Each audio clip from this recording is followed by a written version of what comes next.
ඔබ හැමදිනාටම සදහම් මසුණු කැමැත්තෙන් මේ පේදීත් බෞද්ධ ආරූපවාහිනිය සමගින්ම ඒකාත්මික වන සුපින්වත් ඔබේ හිත සුව පිණිස බෞද්ධ ආරූපවාහිනිය මේ පේදී sannivedanaya කරන දායකත්ව දේශනාව මෙලෙසින් ආරම්භ කරන්නටයි සූදානම් වෙන්නේ.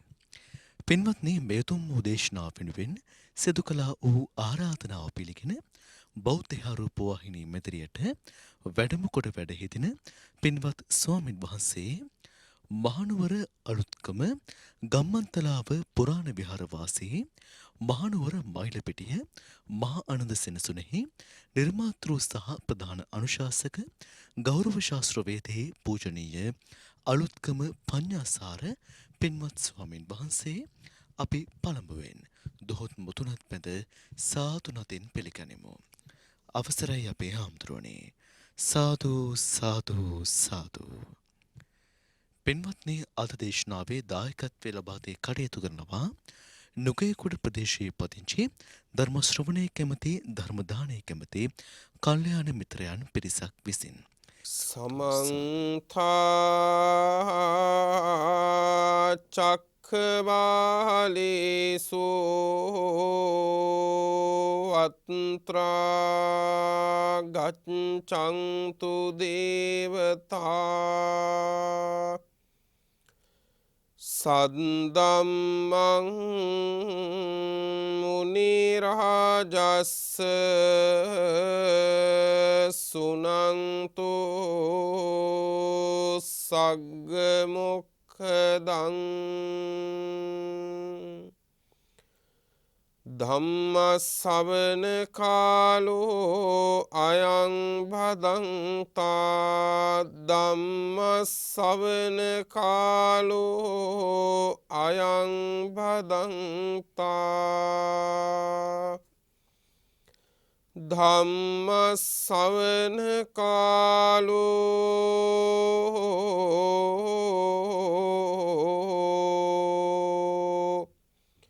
අයං භදංතා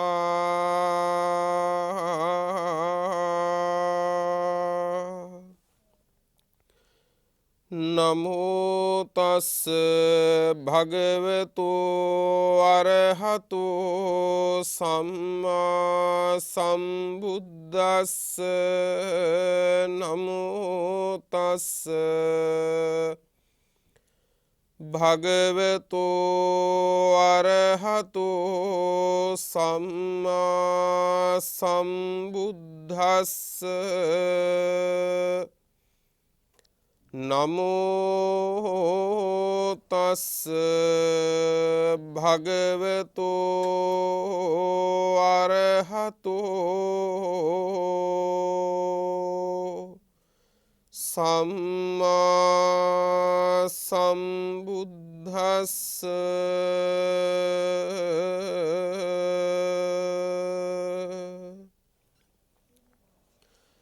සාදු සාදු මොග්ගල්ලාන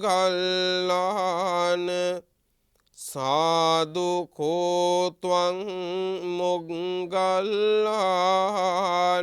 බික්ඛූනං අවස්සුත පරිහායංච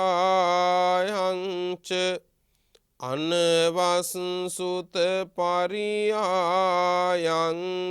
භාසිතා ඉද්ධමවෝ ඡායස්මා මහා මොග්ගල්ලානෝ සමනුඤ්ඤෝ සත්තා අහෝසීති.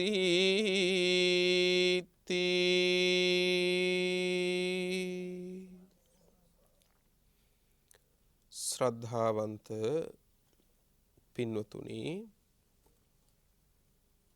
තුන් ලෝකාග්‍ර තථාගත සම්මා සම්බුදුරජාණන් වහන්සේ විසින්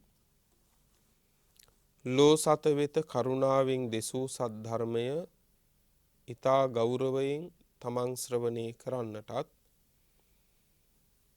ධර්ම දානයක් ලෙස බෞද්ධයා රූපවාහිනිය ඔස්සේ මුළු ලොව පුරාම විසිරුවා හරින්නටත් සූදානම් වෙන මොහොත අද මේ දේශනාවේ පින්වන්ත දායකත්වයේ ධර්මින් කටයුතු කරන්නේ ධර්ම ශ්‍රවණේටත් ඒ වගේම ධර්ම දානාදී පින්කම් වලටත් කුසල ප්‍රතිපදාවන් වලටත් බොහෝම ශ්‍රද්ධාවෙන් නිරතුරු කටයුතු කරන නුගේගොඩ ප්‍රදේශයේ පදිංචි පින්වන්ත කල්යාණ මිතුරියන් පිරිසක් විසින් ඔබ එකිනෙකා ඔබට කල්යාණ මිතුරියන් වෙනවා වගේම මේ ධර්ම දාණය හරහා පින්වත්නි මේ සංසාරයෙන් ගැලවෙන්න වීරිය කරන සිත් පහල කරන හැමෝටම ඔබ කල්යාණ මිතුරියන් වෙච්ච වෙලාව මේ මුළු සම්බුද්ධ ශාසනයම පින්වත්නි පිහිටලා තියෙන්නේ කල්යාණ මිත්‍ර සම්පත්තිය උඩ. සෝවාන් වෙනවද සකු르දාගාමි වෙනවද අනාගාමි වෙනවද අරහත් ඵලයටපත් වෙනවද මේ කුමන ඵලයකටපත් වූවත් එකී ඵලයටපත් වීම පින්වත්නි පදනම් වෙන්නේ කල්යාණ මිත්‍ර සත්පුරුෂ ආශ්‍රයක් මතයි. ඒ නිසා මලක් පිදුවත් පහනක් දැල්ලුවත් අපි කරන ප්‍රාර්ථනාව බලන්නකෝ. ඉමිනා පුඤ්ඤ කම්මේන මාමේ බාල සමාගමෝ පළවෙනියටම පතන්නේ බාලයන්ගේ ආශ්‍රයක් වෙන්න එපා සංසාරේ. ඇයි? දුකෙන් උපදවාගත්තු කුසල් ටිකක් නැතුව තමයි මැරෙන්න වෙන්නේ. බාලයෙක් ඇසුරට ආවොත්. අපි සංසාරේ බොහොම දුකසේනේ කුසල් වඩන්නේ. ලේසි නෑ පින්වත්නි. අකුසලයට පින්වත්නි નિરાයාසයෙන්ම තල්ලුව තියෙනවා. නමුත් කුසලයකට උඩුගම් බලා පීනන්න ලොකු වීරියක් කරන්න ඕනේ. එතකොට අපි මුලින්ම කරන ප්‍රාර්ථනාව තමයි නිවන් දකින්නකම් බාලයෝ ඇසුරට ලැබෙන්න එපා කියලා. ඒකට හේතුව පින්වත්නි අමුතුවෙන් කුසලයක් නොවැඩුවා වුණත් කමන්නේ තියෙන කුසල් ටික පිරිහින්නේ නැහැනේ බාලයෝ ඇසුරු කරපුවාම. බාලයෝ ඇසුරු කරපුවාම තියෙන කුසල් ටිකක් පිරිහිලා යනවා. ඊළඟට ප්‍රාර්ථනා කරනවා සතං සමාගමෝ හෝතු. ඊළඟට පතන දේ තමයි සත්පුරුෂ ශාස්ත්‍රය ලැබෙන්න කියලා. ඇයි? නූපදවාගත් කුසල් උපදවා ගන්නත් උපද්දවාගත් කුසල් දියුණු කරගන්නත්. බලන්නකො මේ පියවරෙන් පියවර තමයි මේවා සිද්ධ වෙන්නේ. අන්තිමටම තමයි පින්වත්නි අපි නිර්වාණ ධර්මයේ ප්‍රාර්ථනා කරන්නේ. ඒ කියන්නේ නිවන පැත්තකට දාලා පහු කරලා කියන එක නෙවෙයි.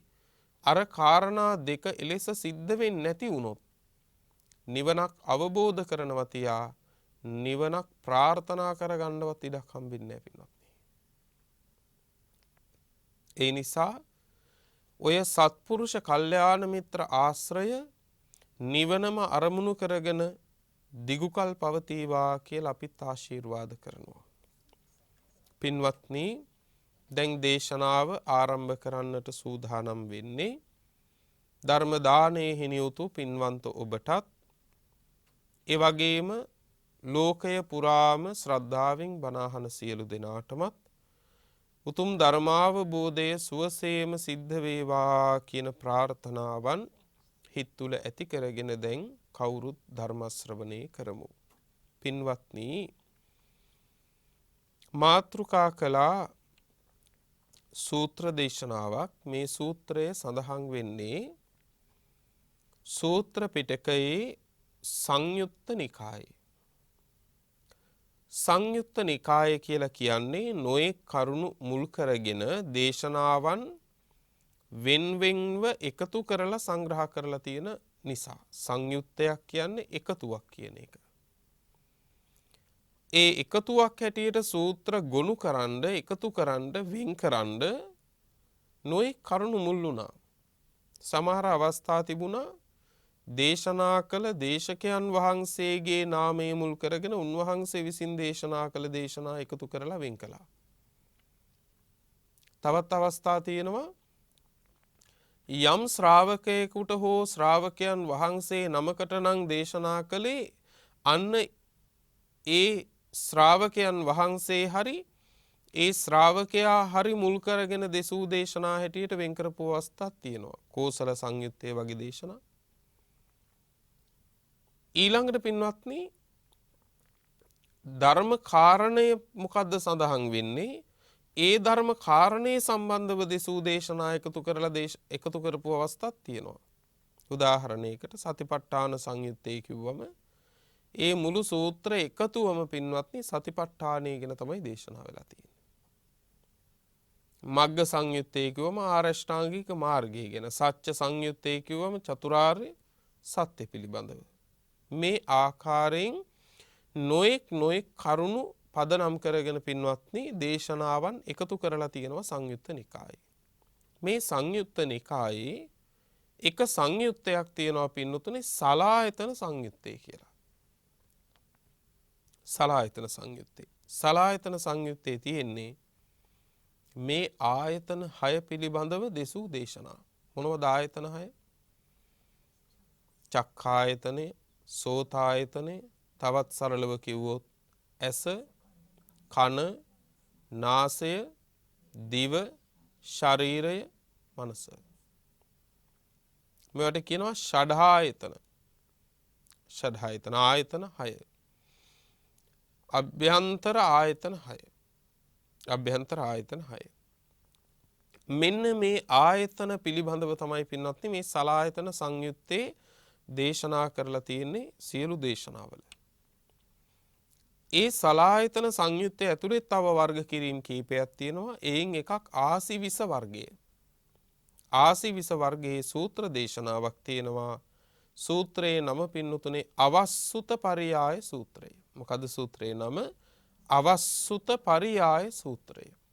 පරියාය කියන්නේ ක්‍රමය කියන එකයි. පරියාය කියලා කියන්නේ ක්‍රමය කියන එක. අවස්සුත කියන්නේ අවස්සුත කියලා කියන්නේ තෙත්වන තෙමෙන තෙත්වන තෙමෙන කියන අදහස තමයි අවස්සුත කියන්නේ. එහෙනම් අවස්සුත පරියාය කියන එකේ තේරුම තෙමෙන ක්‍රමය කුමකින්ද?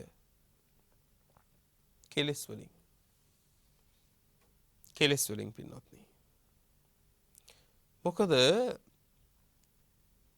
අපි බොහෝ දෙනෙක් සාතිශය බහුතරය මේ ලෝකේ පින්වත්නි වැහි වතුරෙන් තෙමෙන්නේ නැති වෙන්න gedara වහලේ හදාගත්තට කෙලෙස් වැස්සෙන් තෙමෙන්නේ නැති වෙන්න හිත සෙවිලි කරගෙන නැහෙනි.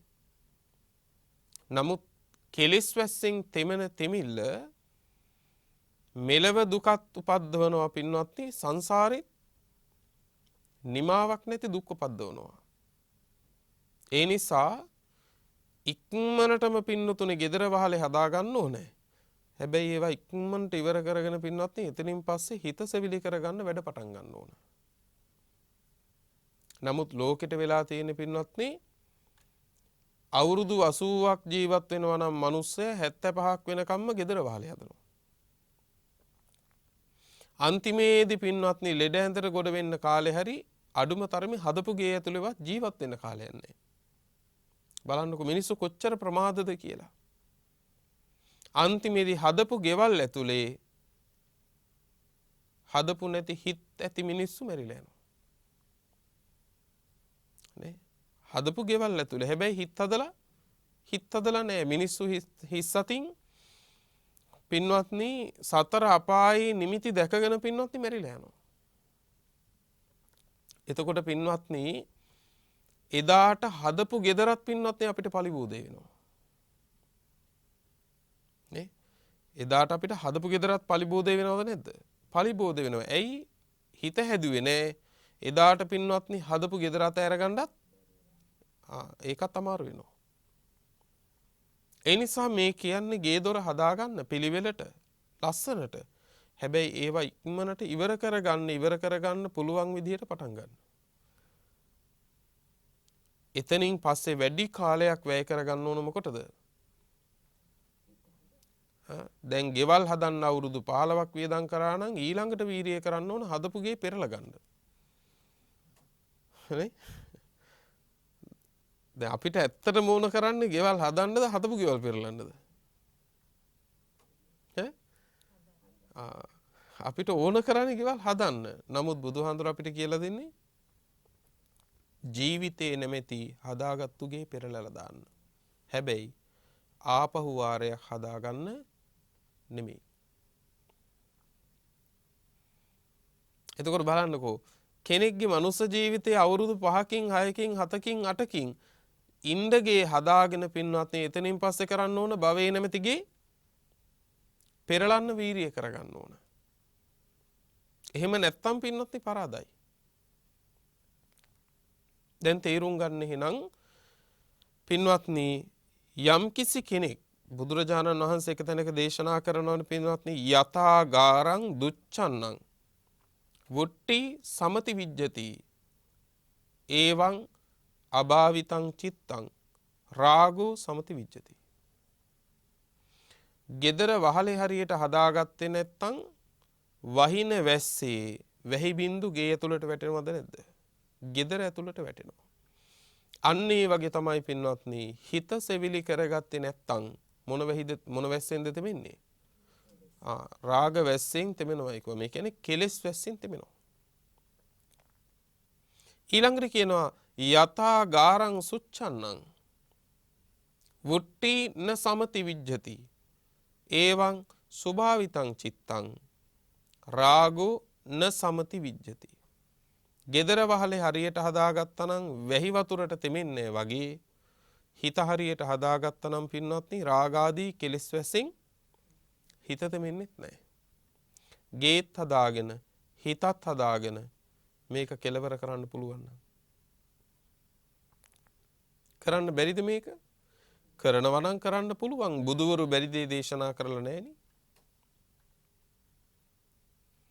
එතකොට බුදුරජාණන් වහන්සේ මේ අවස්සුත මේ දේශනාවේදී අවස්සුත පරියාය සූත්‍රයේදී දේශනා කරන්නේ පින්වත්නි මේ කෙලෙස් වලින් කොහොමද අපි තෙමෙන්නේ කියලා. කෙලෙස් වලින් තෙමෙන්නේ කොහොමද? ඊළඟට පෙන්වනවා පින්වත්නි මේ කෙලෙස් වලින් නොතෙමෙන්නේ කොහොමද කියලා. පින්වත්නි බුදුරජාණන් වහන්සේ ඒ කාලේ වැඩ සිටියේ කිඹුල්වත් නුවර. උන්වහන්සේගේ ජාත භූමියනේ. කිඹුල්වත් නුවර නිග්‍රෝධාරාමේ තථාගතයන් වහන්සේ වැඩ ඉන්නකොට පින්වත්නි කිඹුල්වත්පුර වාසී බොහෝ ශාක්‍ය රජදරුවෝ බුදුරජාණන් වහන්සේ හමු වෙන්න ආවා. ඇවිල්ලා කිව්වා ස්වාමීනි භාග්‍යතුන් වහන්සේ අපි මේ කිඹුල්වත් නුවර හැදුවා අභිනවයෙන් සන්තාගාරයක්. සන්තාගාරයක් කියන්නේ රැස්වීම් ශාලාවක්. නගර ශාලාවක්. ඒකෙන් ඉඳන් තමයි රාජ්‍යානුශාසන ආදී කරන්නේ. ස්වාමීනි අපි තාම මේක පරිභෝග කරලා නැහැ. බොහොම හොඳට හදපු පිළිවෙලට හදපු සන්තාගාරයක්. බුදුහාමුදුරුවනේ ඔබ වහන්සේ මුලින්ම මේ සන්තාගාරේ පරිභෝග කරනසේක්වා. ඔබ වහන්සේ පරිභෝග කළාට පස්සේ අපි ඒ සන්තාගාරේ පරිහරණය කරන්නම්. ඉතින් අපි පරිහරණය කරන්න කලින් ඔබ වහන්සේට මේක පූජා කරලා ඔබ වහන්සේ විසින් පරිහරණය කරපු තැනක් බවට පත් කළොත් සාක්‍යෝ වෙච්ච අපිට මෙලොවත් පරලොවත් බොහෝ කාලයක් ඒක යහපත පිණිස පවතී. අපිට ඒකෙන් මහ ලොකු හොඳක් වෙයි, යහපතක් වෙයි. ඒ හින්දා අපිට අනුකම්පා කරලා ඔබ වහන්සේ අභිනවයෙන් තනු සන්තාගාරයට වැඩම කරනසේක්වා කියලා ආරාධනා කළා. තථාගතයන් වහන්සේ පින්වත්නි ආරාධනාව පිළිඅරගත්තා. දැන් මේ ශාක්‍යයෝ ටික සන්තාගාරයට ගිහිල්ලා හොඳට සන්තාගාරේ පිරිසිදු කළා. පිරිසිදු කරලා ඇතිරිලි එලලා උඩු වියන් බැඳලා ඊළඟට සුවඳ ගල්වලා ආසන පනවලා සුවඳ පහන් දල්වලා පින්වත්නි සෑම සත්කාරයක්ම කළා බුද්ධෝපස්ථානයක් හැටියට. එහෙම කරලා ආපහු ඇවිල්ලා කිව්වා බුදුහාමුදුරුවනේ දැන් ඔබ වහන්සේට වඩින්න සන්තාගාරේ සූදානම්. ඔන්න බලන්නකෝ. නේ ඔබ වහන්සේට වඩින්න දැන් සන්තාගාරේ සූදානම්. එහෙනම් බුදුන් වඩිනවා නම් යටත් පිරිසෙන් අද ධාතු කරඬුන් වහන්සේ නමක් හරි ගෙදරට වැඩම කරවනවා නම් සූදානමක් තියෙන්න ඕනද නැද්ද? සූදානමක් තියෙන්න ඕනේ. ඇයි බුද්ධ සංඥාව ඇති කරගෙන නම් ධාතුන් වහන්සේලා තැන්පත් කළ ඇති සධාතුක කරඬුවක් වැඩම කරවන්නේ බුදුහාමුදුරුවන්ට වඩින්න සුදුසු පරිසරය ශ්‍රද්ධාවන්තයෝ හදන්න ඕනේ. සුවඳ ගල්වනවා නම් සුවඳ ගල්වලා මනාව පිරිසිදු කරලා හැම නිමේෂයකම හැම මොහොතකම හිතන්න ඕන අද අපේ ගෙදරට තථාගත බුදුරජාණන් වහන්සේ වඩින දවස කියලා. අන්න ඒ සිත තමයි කුසලයේ හදන්නේ පින්වත්නි. නේද? එතකොට දැන් අර ශාක්‍ය ඇවිල්ලා කිව්වා දැන් සූදානම් බුදුහාමුදුරනේ වඩිනසේක්වා කිව්වා. බුදුරජාණන් වහන්සේ සන්තාගාරයට වැඩම කරලා පින්වත්නි උන්වහන්සේ පෙර දිගට නැගෙනහිර දිසාවට මුහුණලා තථාගතයන් වහන්සේ වැඩ සිටියේ නැගෙනහිර දිසාවට මුහුණලා. උන්වහන්සේ නැගෙනහිර දිසාවට මුහුණලා පින්වත්නි පනවා ඇති බුද්ධාසනයේ වැඩ සිටියා. දැන් සරියුත් මුගලන් දෙදෙනා වහන්සේලා ඇතුළු කොට ඇති මහා සංඝරත්නයත් වැඩම කරලා බුදුරජාණන් වහන්සේට මදක් පසුපසින් වෙන්න පින්වත්නි එලෙසම වැඩ සිටියා. දැන් ශාක්‍යයෝ ටික ඇවිල්ලා බස්නාහිර දිසාවට මුහුණලන පරිදි පින්වත්නි බුදුරජාණන් වහන්සේට මුහුණලන පරිදි වාඩි වුණා. වාඩි වුණාට පස්සේ බොහෝ වේලාවක් රාත්‍රියේ පින්වත්නි තථාගත බුදුරජාණන් වහන්සේ මේ ශාක්‍ය රජදරුවන්ට බණ කිව්වා. බොහෝ වෙලාවක් දහම් කරුණු කියලා දුන්නා. දහම් කරුණු කියලා දීලා බුදුරජාණන් වහන්සේ වදාලා එහෙනම් රජදරුවනි දැන් නුඹලට යම් කටයුත්තකට පිටත් වෙන්න වෙලාව නම් දැන් පිටත් වෙන්න. හොඳයි දැන් යන්න කිව්වා. හොඳයි කියලා ඒ වෙලාවේ ශාක්‍ය රජදරුවෝ ටික පින්වත්නි බුදුරජාණන් වහන්සේට වන්දනා කරලා ප්‍රදක්ෂිනා කරලා පිටත් වුණා. දැන් භික්ෂූන් වහන්සේලා ටික විතරයි බුදුරජාණන් වහන්සේ ඇතුළුව. බුදුරජාණන් වහන්සේ මේ සියලු භික්ෂූන් වහන්සේලාගේම සිත තමන් වහන්සේගේ සිතින් විනිවිද දැක්කා. විනිවිද දැකලා උන්වහන්සේ මහ මුගලන් මහරහතන් වහන්සේට වදාලා මුගලන් මේ භික්ෂූන් වහන්සේලාගේ තීන මිද්දේ දැන් නැහැ කිව්වා. දැන් මේ රාත්‍රිය වුණාට උන්වහන්සේලාගේ තීන මිද්දේ පහ වෙලා ඉන්නේ කිව්වා. අලසකමක් කුසීතකමක් පහු බැහිමක් ඇති වෙලා නැහැ. ඒ නිසා මුගලන් මගේ කොන්ද ටිකක් රිදෙනවා කිව්වා. මගේ කොන්ද ටිකක් රිදෙනවා වේදනාවයි ඒ නිසා මම ටිකක් මෙතන හාන්සි වෙන්නම්. ඔබ වහන්සේ මේ භික්ෂුන් වහන්සේලාට ධර්මාවවාද කරන්න කිව්වා. බලන්නකෝ. අපේ ශාස්ත්‍රඥ වහන්සේ කොච්චරනම් පුදුමාකාර විදිහේ පින්වත්නි එකාතකින් නම්‍යශීලී භාවයක් නිකලෙස් හිතකම හැටි බලන්නකෝ. මුගලන් මහරහතන් වහන්සේ කියන්නේ බුදුරජාණන් වහන්සේගේ ශ්‍රාවකයන් වහන්සේ නමක්. හැබැයි බුදුරජාණන් වහන්සේ සැතපෙනවා මුගලන් මහරහතන් වහන්සේට බණ කියන්න කියලා. දැන් තවත් දෙයක්. මුගලන් මහරහතන් වහන්සේ ගැන බුදුරජාණන් වහන්සේ කොහොම විශ්වාසයක් තියෙන්නේ නැද්ද එහෙනම්? නේද? තමන් වහන්සේ පැවැත් වූ අනුත්තර ධර්ම චක්‍රය ඒ විදිහටම උන්වහන්සේලා පවත්වනවද නැද්ද? උන්වහන්සේලා පවත්වනවා. ඒකනේ වදාලේ මහණෙනි යම් දිහාවක සරියුත් මුගලන් ඉන්නවා නම් මට ඒ දිහාවයි බලන්න ඕන නැහැ කියලා. ඒ දිහාව බලන්න ඕනේ කිව්වා. ඒ කියන්නේ බුද්ධ කෘත්‍ය උන්වහන්සේලා දෙනම කරනවද නැද්ද? උන්වහන්සේලා කරනවා. සරියුත් මුගලන් දෙදෙනා වහන්සේලා පිරිනිවන් පෑවට පස්සේ දවසක් හරි නිහඬයි පින්වත්නි ධර්මශාලාව. බුදුරජාණන් වහන්සේ බොහෝ වෙලාවක් වැඩ ඉඳලා වදාලා මහණෙනි සරියුත් මුගලන් දෙනම නැති මගේ ශාසනය අද හිස් වෙලා වගේ දැනෙනවා කිව්වා. එතකොට කොච්චර මේ හිඩසක් උන්වහන්සේලා දෙනම මේ ශාසනය පුරවන්නේ නැද්දනේ? සරියුත් මුගලන් දෙනම නැති ශාසනය අද මට හිස් වෙලා වගේ දැනෙනවා කිව්වා. මහණෙනි දීර්ඝතර කාලයක් මුළුල්ලේ පවතින මහා අතුපතර විහිදිච්ච නුග ගහක මහා අතු දෙක කඩන් වැටුණා වගේ කිව්වා. ඉතින් මෙතෙන්දිත් බුදුරජාණන් වහන්සේ වදාලා මුගලන් ඔබ වහන්සේ බණ කියන්න මගේ කොන්ද ටිකක් රිදෙනවා මම මෙතන හාන්සි වෙන්නම්. නැවත අවදි වෙන වෙලාව අදිෂ්ඨාන කරලා බුදුරජාණන් වහන්සේ සැතපුණා මුගලන් මහරහතන් වහන්සේ එතැන් පටන් මේ දේශනාව කළා. උන්වහන්සේ වදාලා ඇවැත්නි මම ඔබ වහන්සේලාට කෙලෙසුන්ගෙන් තෙත් වෙන ක්‍රමයක් කෙලෙසුන්ගෙන් තෙත් නොවන ක්‍රමයක් දේශනා කරන්න කිව්වා. ඇවැත්නි මුගලන් මහරහතන් වහන්සේ දේශනා කරනවා ඇවැත්නි ඇසින් දකිය යුතු රූප තියෙනවා. ඇසින් දැකිය යුතු රූප තියෙනවා. රූපය දකින්නේ රූපය ග්‍රහණය කරන්නේ ඇසමයි පින්වත්නි. ඊළඟට කනින් ඇසිය යුතු ශබ්ද තියෙනවා. ඊළඟට කියනවා නාසයෙන් දත යුතු ගඳ සුවඳ තියෙනවා. ගන්ධය කිව්වම පින්වත්නි ගඳයි සුවඳයි දෙකම අයිති. ඊළඟට දිවෙන් විඳිය යුතු රස තියෙනවා. ශරීරයෙන් විඳිය යුතු ස්පර්ශයන් තියෙනවා. මනසින් විඳිය යුතු ධර්ම තියෙනවා.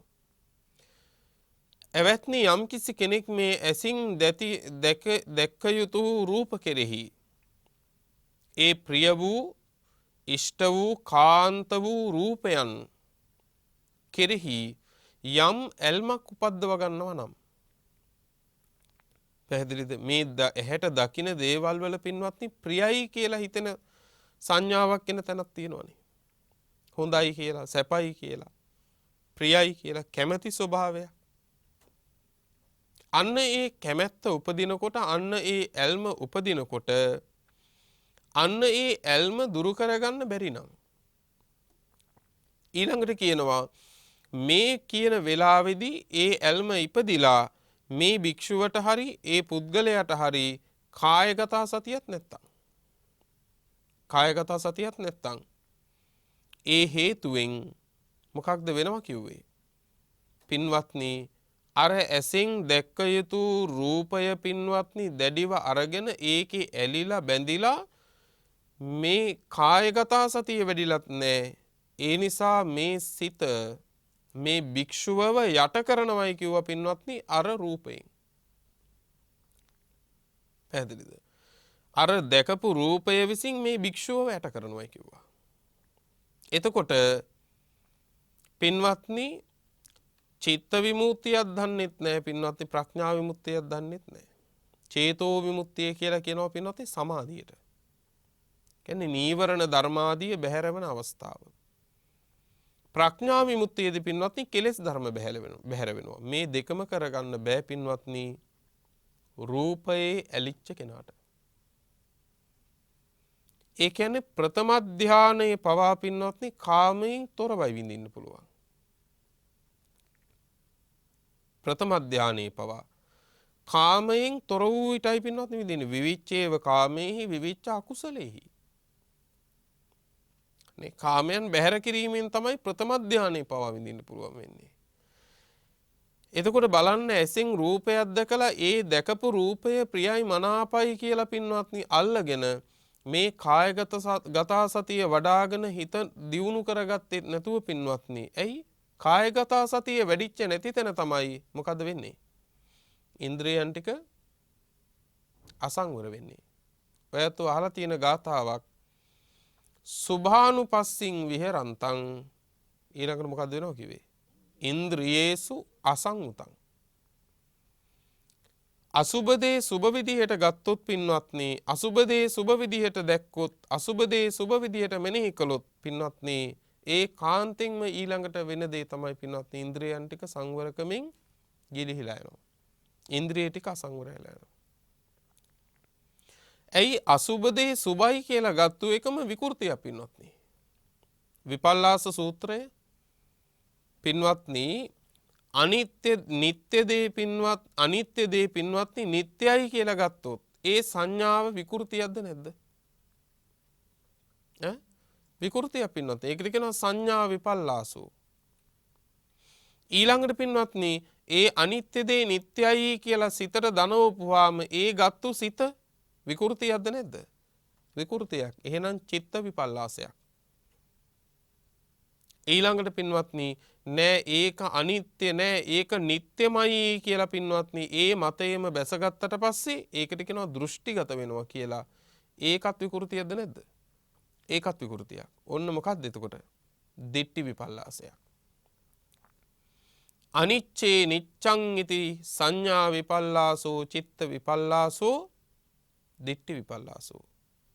ඊළඟට කියනවා අසුභේ සුභං ඉති සංඥා විපල්ලාසෝ චිත්ත විපල්ලාසෝ දිට්ඨි විපල්ලාසෝ. අසුභ දේ සුභයි කියලා දැක්කනම් අසුභ දේ සුභයි කියලා අඳුනගත්තනම් අසුභ දේ සුභයි කියලා මෙනෙහි කරන්න පටන් ගත්තනම් පින්වත්නි ඒක ඒ සංඥාවම පින්වත්නි විකෘතියක්ද නැද්ද? විකෘතියක් පින්වත්නි. එතකොට යම් වෙලාවකදී පින්වත්නි කාය පිළිබඳ මේ අසුභය හරියට වැඩිලා නැත්නම් ඒ අසුභය වැඩින් නැති කෙනා පින්වත්නි මේ ඇස කන නාසාදී ඉන්ද්‍රියන් ටික සංවර කරගන්නවා කියන එක වෙන්නේ නැහැ. මේ ඉන්ද්‍රිය ධර්ම ටික පින්වත්නි සංවර කරගන්නෙම කායගත සතිය වඩන කෙනෙක්. ඒකයි කිව්වේ අසුභානුපස්සින් විහෙරන්තං ඉන්ද්‍රියේසු සුසංගතං. අසුභ දේ අසුභ වශයෙන්ම දකින්නකොට තමයි පින්වත් ඉන්ද්‍රයන් ටික සංවර කරගන්න පටන් ගන්න. ඒක ස්වභාවයෙන්ම සිද්ධ වෙන දෙයක්.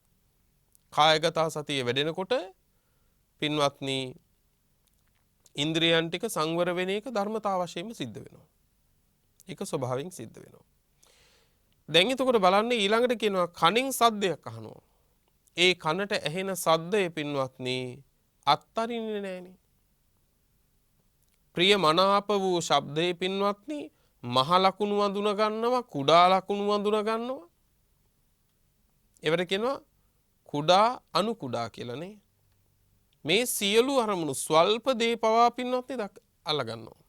ඒවා මනසින් අරගෙන පින්වත්නි ඒක අත්හැර ගන්න බෑ ඊට පස්සේ.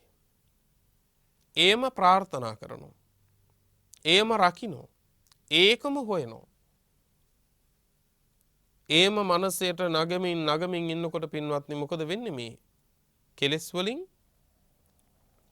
වලින් තෙමෙනවා.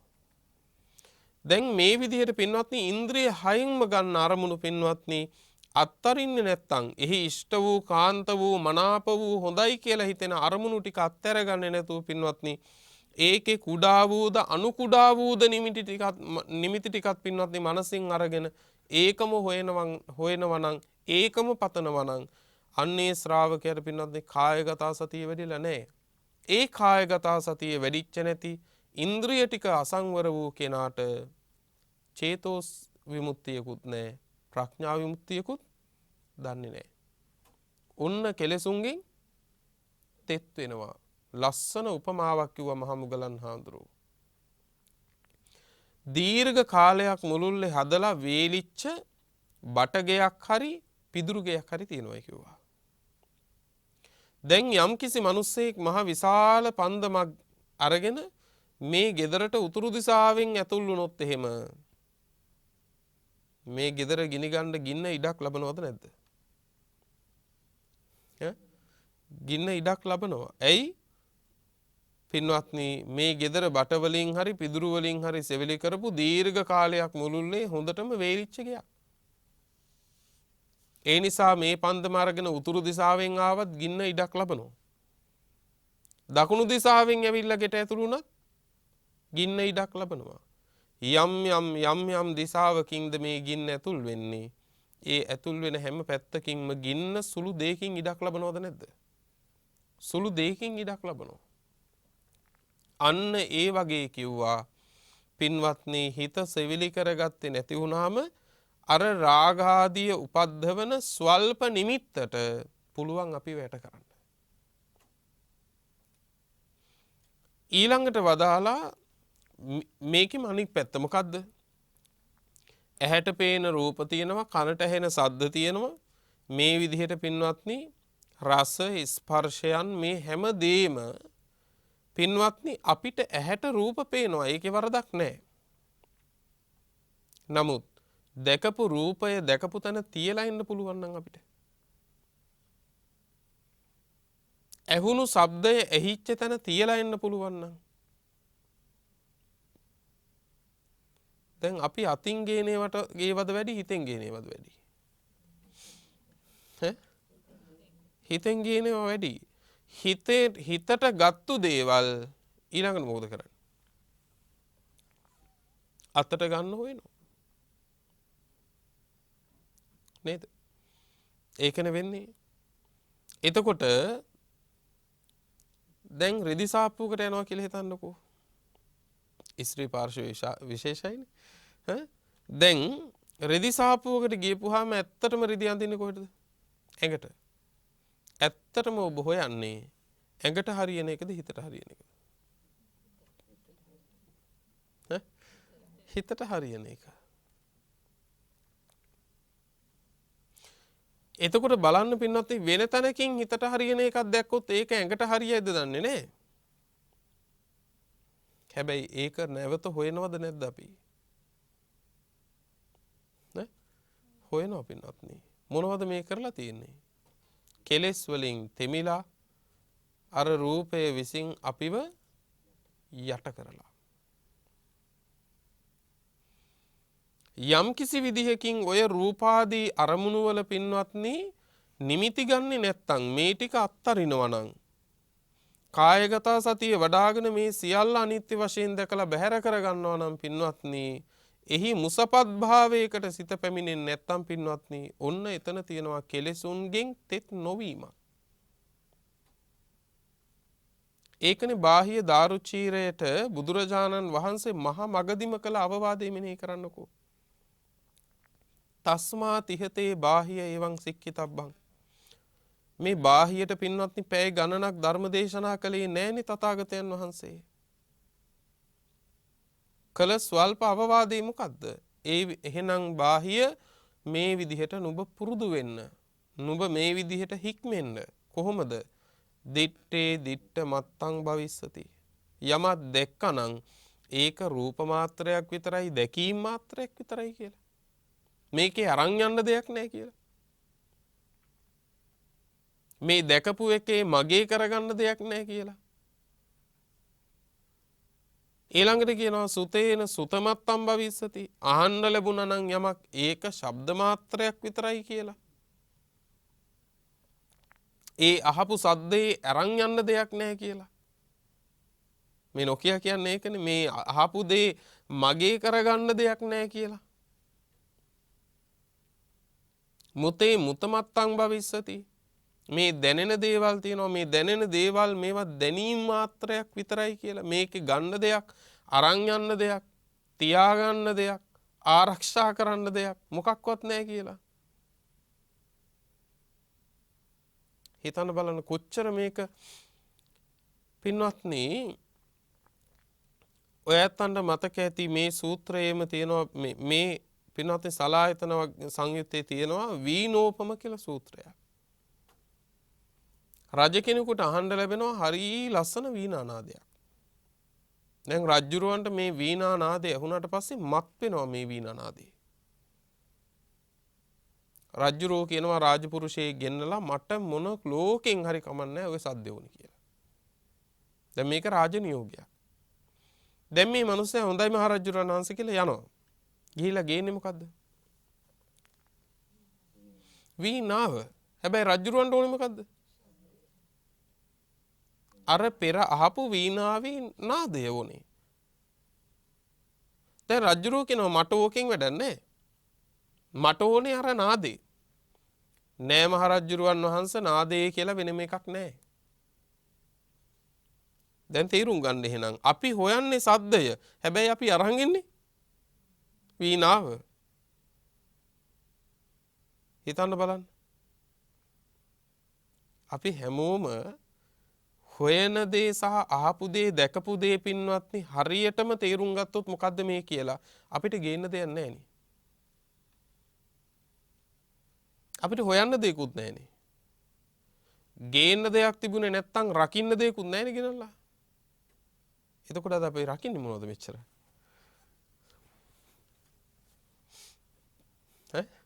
එතකොට අපිට දැන් අද වෙනකොට රකින්න දේවල් නැද්ද? තියෙනවා. එහෙනම් ඒක අස්සෙම තියෙන්නේ පින්වත්නි විකෘතියක්ද නැද්ද? විකෘතියක්මයි. රජ්ජුරුවෝ කියනවා මට ඕකෙන් වැඩක් නැහැ. මට ඕනේ නාදය. රජ්ජුරුවන් වහන්සේ මේකේ වීණාව තියෙනවා, මේකේ උපවීණාව තියෙනවා, මේකේ තත් තියෙනවා. මොනවා තිබුණත් වැඩක් නැහැ. මේක සුසර කරන්න පුළුවන් දක්ෂයෙක් ඇවිල්ලා මේක මනාව සුසර කරන්න ඕන.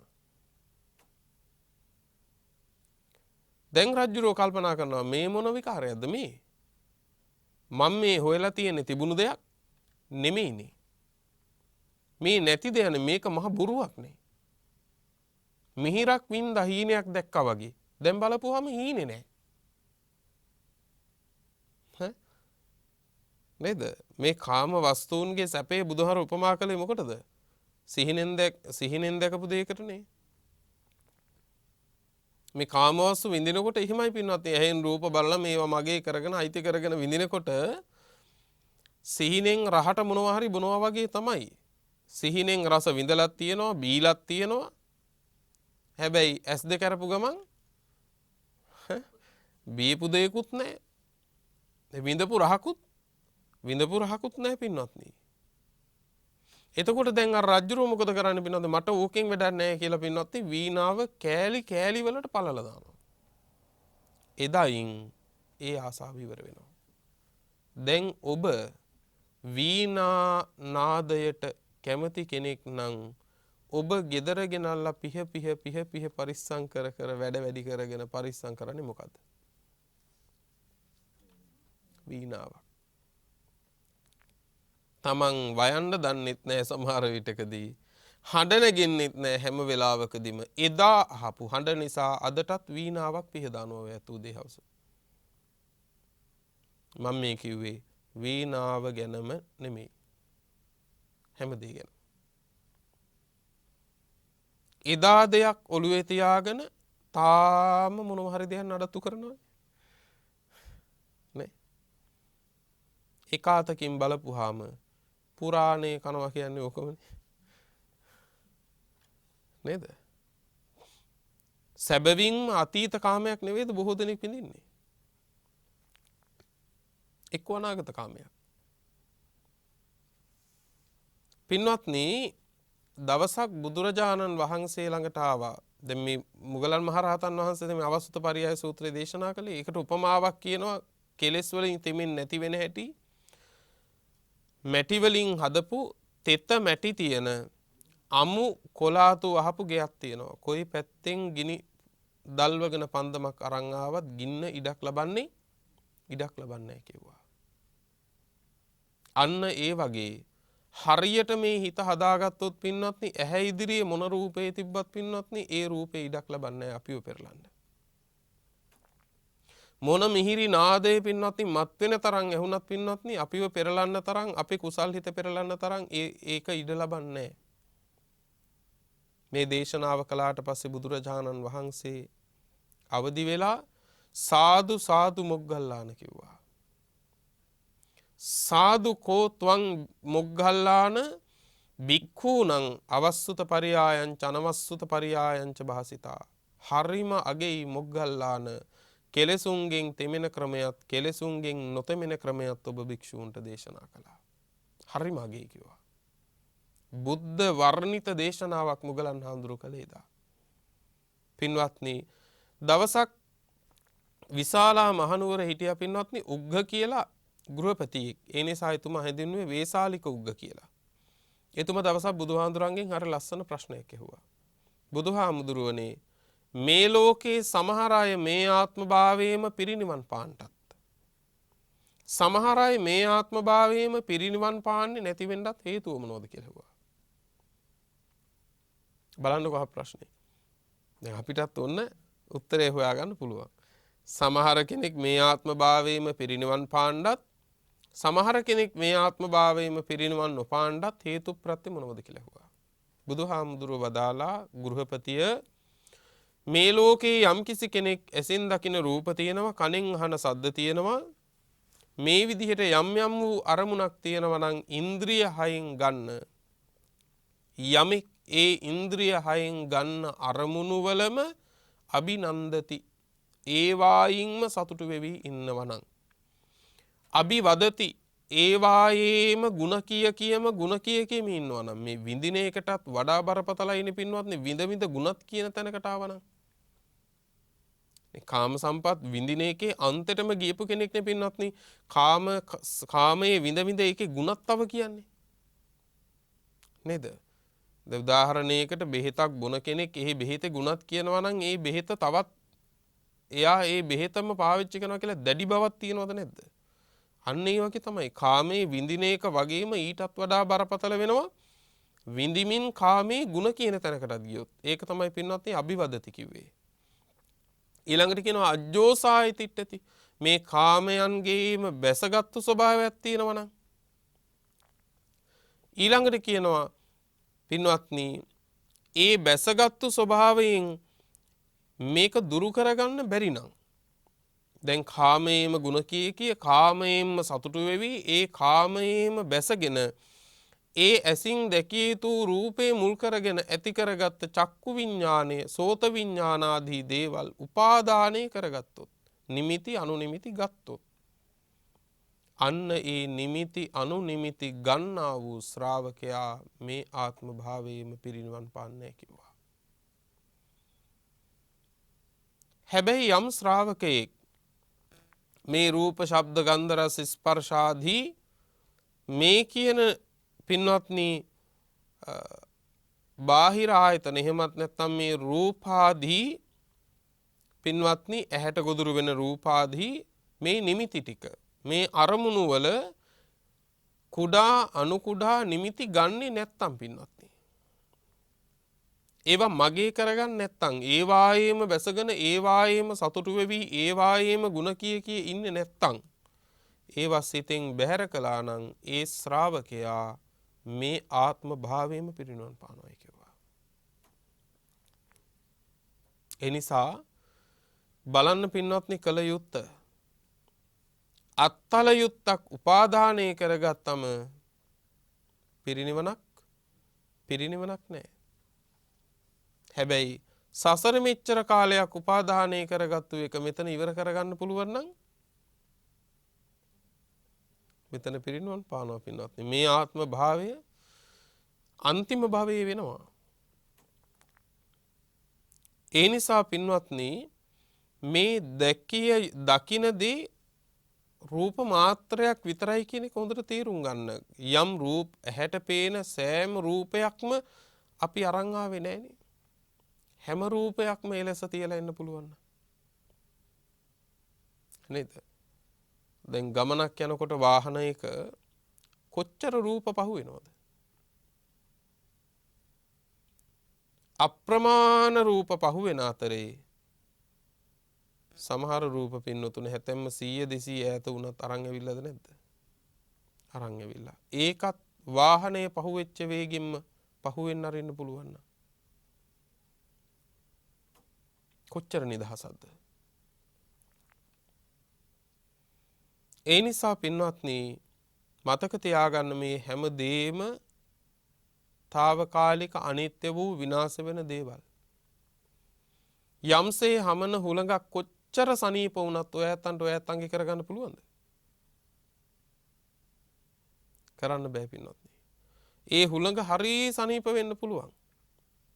දාඩිය පෙරාගෙන අප්‍රමාණ වෙහෙසිලා ඉන්න ඔබට ඒ සුලං රැල්ල පින්වත්නි නිමාවක් නැති සුවයක් වෙන්න පුළුවන්. හැබැයි ඒ හමන සුළඟ ඔබව නිවයි. හැබැයි මතක තියාගන්න ඒක ඔබේ කරගන්න බෑ. අන්න ඒ වගේ මේ හැම එකකටම හුලඟක් වෙලා හමාගෙන යන්න දෙන්න. සරල ප්‍රතිපදාවක් නේ. ඒ නිසා වීණා නාදයකට ආසාවෙන් වීණාවක් උදේ හවස පිහදාන කෙනෙක් බවට පත් වෙන්නත් එපා. පින්වත්නි හොඳින් සිහිනුවන උපද්දවාගෙන ඉන්ද්‍රිය ධර්ම ටික රැක ගන්න කායගත සතිය වඩා ගන්න සියලු දෙනාටම මේ දේශනාව උතුම් නිවන පිණිස වේවා කියන ප්‍රාර්ථනාවෙන් නිමා කරනවා. අද මේ දේශනාවේ දායකත්වයේ දරුවේ නුගේගොඩ ප්‍රදේශයේ පදිංචි පින්වත් කල්යාණ මිතුරියන් පිරිසක් විසින් අරමුණු අතරට එක් වෙන්නේ මීට 3 මාසකට පෙර මිය ගිය ලක්ෂ්මී බුද්ධදාස මෑණියන්ට පින්පෙත් අනුමෝදන් කරනවා. එමෙන්ම මේ පින්වත් හැම නමින් මියගිය මව්වරුන්ට පියවරුන්ට එමෙන්ම සියලු ඥාතීන්ට මේ පින්පෙත් අනුමෝදන් කරන්නට බලාපොරොත්තු වෙනවා. අද දින ජන්මදිනයේ සමරන පින්වත් මිතුරියට ආශිර්වාද ප්‍රාර්ථනා කරනවා. ඒ වගේම කල්යාණ මිතුරියන් සියලු දෙනාටමත් ඒ වගේම කල්යාණ මිත්‍ර දේශකයාණන් වහන්සේටත් ඒ වගේම දේශකයාණන් වහන්සේගේ ආදරණීය මෑණියන් ඇතුළු සැමගේ සුජීවත්ව ඉන්න මව්වරුන්ට පියවරුන්ට එමෙන්ම ස්වාමිවරු දූපුතුන් ඥාතීන් හිතමිත්‍රාදීන් මෙන්ම සිල්වත් ගුණවත් පින්වත් මහා සංඝරත්නයටත් සිල් මෑණියන් වහන්සේලාටත් ආශිර්වාද ප්‍රාර්ථනා කරන්නට බලාපොරොත්තු වෙනවා. සියලුම දෙවියන්ටත් පින් දෙනවා. ඒ වගේම සුනාමි යුද ආපදා රෝග පීඩාවන් ආදීන් නිදන ප්‍රාප්ත ලක්වැසි ලෝවැසි සියලු දෙනාටත් මේ ධර්ම දානයේ උතුම් පින අනුමෝදන් වෙත්වා කියලා පින් අනුමෝදන් කරනවා. රැස් කරගත් උදාර කුසල් නමින් මියගිය සියලුම ඥාතීන්ට අපි අනුමෝදන් කරමු. සියල්ලෝ පින් අනුමෝදන්ව සැපවත් වෙත්වා. ජාත්‍යාදී දුකින් මිදී නිවනින් සැනසෙත්වා කියලා සාදු කියලා පින් අනුමෝදන් කරමු. දේශනාවේ දායකත්වයේ දරූ පින්වත් ඔබ සියලු දෙනාගේ මේ ධර්මචාරිකාව ਸਰවාකාරයෙන් සඵල වේවා. ධර්ම ශ්‍රවණය කළ හැමටත් නිදුක් නිරෝගී බව චිරජීවනයේ සැලසේවා. බුද්ධාදී උතුමන් නිවුණු සැනසුණු අමා මහ නිවන මේ කුසල බලයෙන් අප හැමටත් ලැබේවා කියලා සාදු කියලා ප්‍රාර්ථනාවන් ඇති කරගනිමු. ලොව සසුන සුරකින්න සියලු සම්මාදිට්ඨික දිව්‍ය රාජ මණ්ඩලයටත් මේ පින් ලැබේවා. ප්‍රාර්ථනීය බෝධීන් මුදුන්පත් කොටගෙන උතුම් නිවනින් දෙවියෝද සැනසෙත්වා කියලා සාදු කියලා දෙවියන්ටත් පින් අනුමෝදන් කරමු. ආකාසට්ඨා ච බුම්මට්ඨා දේවා නාග මහිද්దికා පුඤ්ඤං තං අනුමෝදිත්වා චිරං රක්ඛන්තු ලෝක සාසනං චිරං රක්ඛන්තු ධම්ම දේශනං චිරං රක්ඛන්තු ත්වං සදා. පුරා අවුරුදු 25ක් ලෞතුරා සම්මා සම්බුදුරජාණන් වහන්සේ ළඟ ඉඳලා උන්වහන්සේට සියාතින් උපස්ථාන කළ අග්‍ර උපස්ථායක වූ මහා පිං ඇති ආනන්ද මහරහතන් වහන්සේ පින්වතුනේ මෙහෙම ප්‍රාර්ථනාවක් කළා. දස බල සේලප්පභවා නිබ්බාන මහා සමුද්ද පරියන්තා අට්ඨංග මග්ග සලිලා ජින වචන නදී චිරං වහතු. දස බල බුදුරජාණන් වහන්සේ නම් මහ පර්වතය මුදුනින් හටගත් අමා මහ නිවන නම් මහසයුර කෙලවර කොට ඇති ආර්ය අෂ්ටාංගික මාර්ගය නම් සිසිල් දිය පිරුණු ඒ උතුම් තථාගත බුද්ධ වචනය නම් වූ ගංගාව අපමණ සත්වයින්ගේ අනන්ත සංසාර දුක්ගිනි නිවාලමින් තව බොහෝ කල් ගලා බසීවා.